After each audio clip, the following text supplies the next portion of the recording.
अब आप एक बात और सोच रहे, जैसे कलयुग प्रवेश कर गया तो क्या वो मुकुट बेईमानी का था? दादा बताइए, बेईमानी का था? बेईमानी का था। कैसे? इनके बाबा भीम जब जरासंध से युद्ध करने के लिए गए थे, वही मुकुट ले आए थे युद्ध में, और वही मुकुट पहन के गए थे, तो बेईमानी का तो हो गया, मुकुट में प्रवेश कर गया, बुद्धि भ्रष्ट हो गई। अब कलयुग बुद्धि पे सवार है। लोमस ऋषि के आश्रम पे पहुंचे, वो भक्ति में लीन थे। इसने सोचा हम राजा, इसने पानी की भी नहीं पूछी। वहीं एक सर्प पड़ा हुआ था, मरा हुआ, गले में डाल दिया और डाल के चले आए। जैसे ही मुकुट उतारा, बुद्धि ठिकाने पे आई, गलती हुई, गलती हो गई। और गलती नहीं देखा जाए तो गलता हो गया, क्योंकि वही तो श्राप लगेगा। लोमस ऋषि के पुत्र श्रृंगी ऋषि को खबर मिली, हाथ में गंगा जल लिया, कहा ओ धन के मत वाले राजा, ओ माया मद के दीवाने, मेरे हाथों से मौत तेरी लिखी भेजी विश्व विधाता ने। जिस तक्षक से तुम मेरे पिता का अपमान करके गए, यही मरा हुआ तक्षक साथ में रोज जीवित होके तुम्हें डस लेगा तो हमारी मृत्यु हो जाएगी।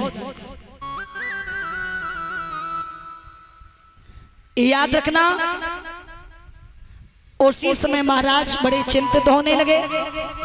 इधर बताते, एक दिन की बात है, भोले बाबा कहीं गए थे, मैया पार्वती बैठी, तो नारद आज पास में पहुंचे और मैया पार्वती से बोले, पार्वती मैया, भोले बाबा आपको बिल्कुल प्रेम नहीं करते। क्यों? जवाब दिया, क्यों नहीं करते? कैसी बात करते हो?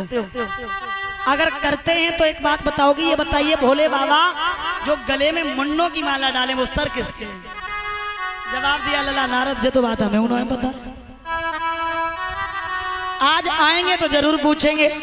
नारद इतनी बात कह के निकले और पार्वती को सागी लगाई दी। मैंने बताई ना थी, नारद को काम ही है जो जहाँ लड़ाई ना हो तहाँ लड़ाई कराए, वो लड़ाई करते ही इतनी बात में। नारद इधर से निकलते, उधर से भोले बाबा आए, प्रणाम करो, लेकिन नारद मुस्कुराए रहे। भोले बाबा सोच रहे हमें लगती कछु करके जरूर आओ, इसीलिए हाजिर हो, मामला बिगाड़े आओ कछु न कछु। अब भोले बाबा आए, भोले बाबा ने कही, पार्वती लाओ एक गिलास पानी दियो। पार्वती ने गिलास ऐसो फेंको सो दूर गिरो। भोले बाबा सोच रहे आज क्या बात है, जो पानी आता मिलता तो आज तो फिका हुआ मिल रहा। लाओ रोटी दे दो, बदरी थरिया उठाओ और खाए ले जा जाओ। अरे बात तो बताओ, बोले तुम्हारे जैसो आदमी गाँव न मिले। क्यों? ये बताइए हमें, आज तक तुमने कितना प्रेम किया हमें? बोले बहुत।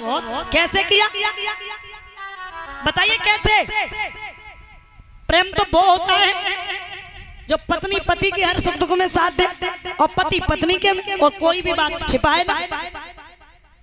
तो मैंने भी कहा छिपाई? अच्छा छिपाई नहीं, फिर भी बोल गया झूठी। एक गले में जो मुन्नों की माला डाल रही है, सर किसके? बोले ए भगवान, बस जा ही बात पे गुस्सा हुई। अरे भैया सुनो, मैं तुम्हें इतना प्रेम करता था, इतने बार तुम मरती गई। दुर्गा काली चामुंडा इनके रूप में मैं तुम्हारे मुन्नों की माला बना के गले में डालता गया। इतने बार तुम जितने मुन्नों की माला में डाल, एक मिनट भी मैं तुमसे दूर नहीं रहा। पार्वती बोली, तुम्हें कहूँ बुखारू ना जाओ। बोले हमने तो हमार कथा सुनी, हम अमर है तो हमें भी अमर करो। ठीक है, निर्जन वन में लेकर के गए जहाँ कोई नहीं था। बोले सुनिए, कथा तो हम सुनाएंगे, लेकिन हमें कथा सुनाते समय इतने विभोर हो जाते, हमें खुद तन का ख्याल नहीं रहा, ऊकरा भरती रहे ना। ठीक है, लेकर के गए, कथा सुनाने लगे। कैसे कि गिरबर पे बोला भंडारी, गिर जाके भर उमा नारी को अमर कथा का उमा के परिये सोना ओहु करा भैरव तोता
समय उसी बन की खो में शुक्र पल्लाता हुकरा बनने लगा।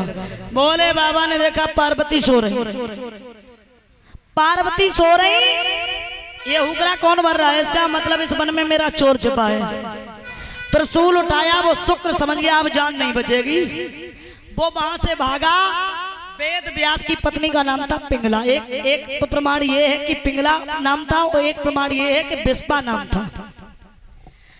वो छत पे खड़ी थी, जमाई आई, जमाई के साथ ही सूक्ष्म रूप रख के पेट में चला गया। जब पेट में चला गया, बोले बाबा पहुंचे और बोले आपके घर में मेरा चोर छिपा। बोले हम तो यहीं थे, चोर कहां से घुस गया?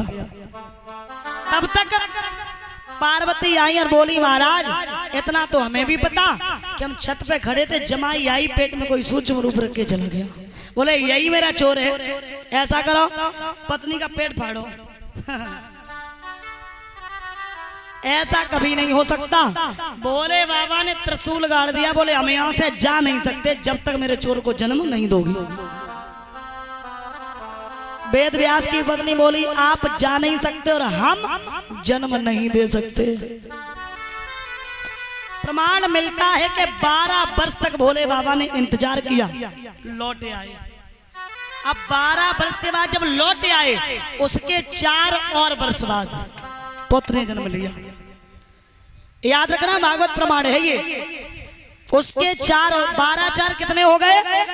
16 वर्ष के बाद जवान बालक पैदा हुआ।